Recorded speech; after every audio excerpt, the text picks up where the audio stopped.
Imaginez un vrai livre avec des centaines de pages, écrit à la main. Il a des illustrations, une couverture, tout ce qu'il y a de plus normal. Sauf que ce livre, personne, absolument personne n'a jamais réussi à le lire.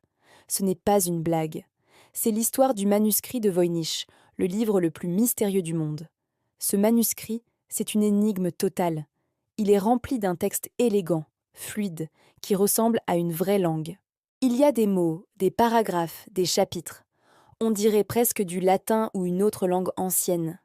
Mais quand les plus grands cryptographes du monde, les historiens, les linguistes et même les superordinateurs de la NSA essaient de le déchiffrer, ils échouent. Tous. Le texte ne correspond à aucune langue connue, vivante ou morte. Et ce n'est même pas la chose la plus bizarre. Le livre est rempli de dessins, des centaines de dessins colorés. On y voit des plantes, mais des plantes que personne n'a jamais vues. Des botanistes ont examiné ces illustrations pendant des décennies. Certaines ressemblent vaguement à des espèces connues, mais avec des détails qui clochent, comme une racine étrange ou des fleurs impossibles. On dirait une flore venue d'une autre planète. Ensuite, il y a la section astrologique. On y voit des diagrammes du zodiaque, des soleils, des lunes, des étoiles. Mais là encore, les constellations sont étranges, réarrangées d'une manière qui ne correspond à rien de ce que l'on connaît en astronomie. Et au milieu de ces symboles célestes, on trouve des dizaines de petites figures humaines, des femmes nues pour la plupart, qui se baignent dans des bassins interconnectés par des tuyaux complexes. C'est la section dite balnéologique. Ça ressemble à des sortes de bains publics, mais tout le système est bizarre, presque organique. Alors, d'où vient ce livre?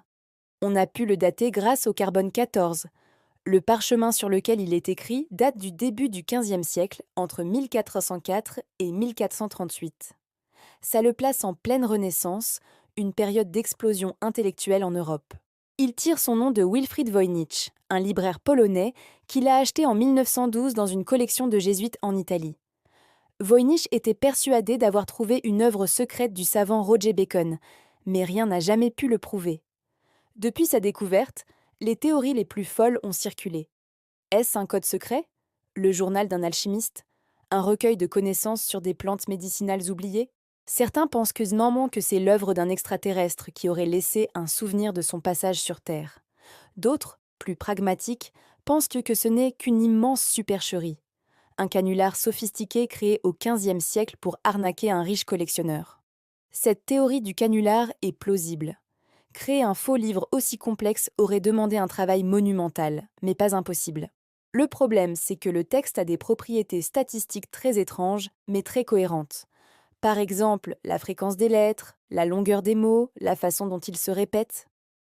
Tout ça suit des règles, des lois linguistiques qu'on retrouve dans les vraies langues. Un faussaire du XVe siècle aurait-il pu connaître ces lois subtiles, des siècles avant qu'elles ne soient découvertes par les linguistes? C'est peu probable. Le texte semble trop complexe pour être une simple suite de gribouillis aléatoires. Récemment, l'intelligence artificielle a été mise à contribution. Des chercheurs ont entraîné des algorithmes sur des centaines de langues pour voir s'ils pouvaient trouver un modèle dans le manuscrit de Voynich. En 2018, une équipe a annoncé que l'IA avait identifié l'hébreu comme langue source, mais que le texte était chiffré. Ils ont même proposé une post-traduction de la première phrase. Elle a fait des recommandations aux prêtres, à l'homme de la maison, à moi et aux gens. Mais cette traduction reste très controversée, et d'autres experts ne sont pas convaincus. Une autre piste fascinante est celle de la botanique. Un botaniste américain a affirmé avoir identifié plusieurs plantes dans le manuscrit qui proviendraient du Mexique. Si c'est vrai, cela signifierait que le livre aurait été créé après le voyage de Christophe Colomb, ce qui contredit la datation au carbone 14. À moins que des explorateurs n'aient atteint les Amériques bien avant Colomb. Cette idée ouvre des perspectives vertigineuses, mais elle manque de preuves solides. Le manuscrit contient aussi ce qui ressemble à des recettes. Dans une section qu'on appelle pharmaceutique, on voit des dessins de parties de plantes, comme des feuilles ou des racines, à côté de bocaux et de récipients de pharmacie. C'est peut-être un herbier, un livre décrivant des plantes et leurs usages médicinaux. Mais si c'est le cas, pourquoi utiliser un langage secret? Pour protéger des connaissances précieuses ou parce que ces connaissances étaient considérées comme dangereuses ou hérétiques par l'Église à l'époque? Et que dire de ces femmes nues dans les bassins?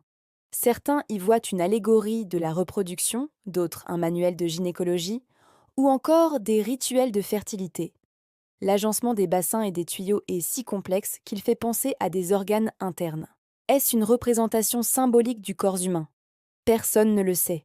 Aujourd'hui, le manuscrit de Voynich est conservé à la bibliothèque Bennec de l'université de Yale, aux États-Unis. Il a été entièrement numérisé et n'importe qui peut le consulter en ligne. Des milliers d'amateurs et de professionnels du monde entier continuent de se pencher sur ces pages, espérant être celui ou celle qui percera enfin le mystère. Chaque année, de nouvelles théories émergent. Certains affirment que c'est un dialecte perdu de l'Italie du Nord, d'autres que c'est une forme de turc ancien. Chaque solution est rapidement contestée par d'autres experts. Le manuscrit de Voynich est plus qu'un simple livre illisible. C'est un miroir de notre propre soif de connaissance. Il nous frustre, nous fascine, et nous pousse à imaginer toutes les possibilités. Est-ce la clé d'un savoir perdu ou simplement la plus grande blague intellectuelle de l'histoire? Le fait est que, 600 ans après sa création, ce livre continue de garder son secret. Il nous rappelle qu'il y a encore des mystères dans ce monde, des portes que nous n'avons pas encore réussi à ouvrir. Et peut-être que son vrai message, c'est justement ça, l'importance de continuer à chercher, à questionner et à s'émerveiller. Alors, la prochaine fois que vous verrez une écriture que vous ne comprenez pas, pensez au manuscrit de Voynich. Pensez à ces centaines de pages qui attendent, silencieuses, que quelqu'un trouve enfin la clé. Et qui sait, peut-être que cette personne, ce sera vous. Merci d'avoir regardé. Et si vous aimez les mystères non résolus, n'oubliez pas de vous abonner pour ne pas manquer les prochaines vidéos. À très bientôt!